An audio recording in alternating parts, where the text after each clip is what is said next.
¿Qué tal? Por acá de nuevo sin mentiras. El líder de un sector extremo de la población venezolana pasó sus últimos días de vida acorralado, herido, asustado y abandonado por sus compinches. Carlos Revet amenazó durante años a los cuerpos del orden. Célebres fueron sus intervenciones desde las montañas de la Cota para amedrentar a la población y replegar a los cuerpos del orden. Fue entrenado por paracos enviados desde Colombia y estaba ligado estrechamente con políticos de alto peso del interinato. De acuerdo a versiones policiales, el Coqui fue herido el domingo y se replegó en las montañas del Conde y Quebrada Seca, en Las Tejerías.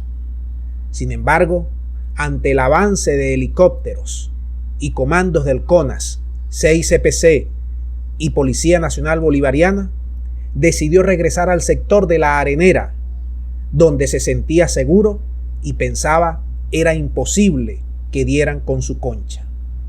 No contaba que los servicios secretos venezolanos desplegaron una especie de malla electrónica para seguir sus pasos y huellas de calor. Cuando los comandos lo ubicaron, hubo intercambio de disparos.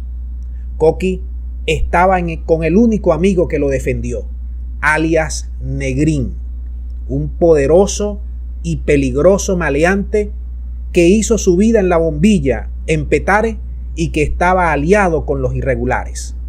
El hombre al que muchos opositores pusieron sus esperanzas para llenar de sangre la capital venezolana y con ello encender la mecha para el derrocamiento del gobierno, tenía en su poder una subametralladora Uzi, una 9 milímetros, sin seriales visibles y una granada fragmentaria. Esta vez, el gobierno se cuidó de pisar el peine, tal como sucedió en otros célebres enfrentamientos con el AMPA, donde los cuerpos de seguridad filtraron las fotos que posteriormente fueron a parar la Corte Penal Internacional con versiones contrarias a lo acontecido.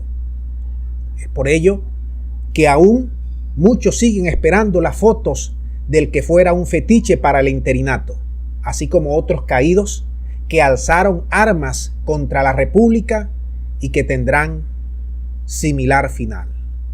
Les habló sin mentiras y será hasta la próxima.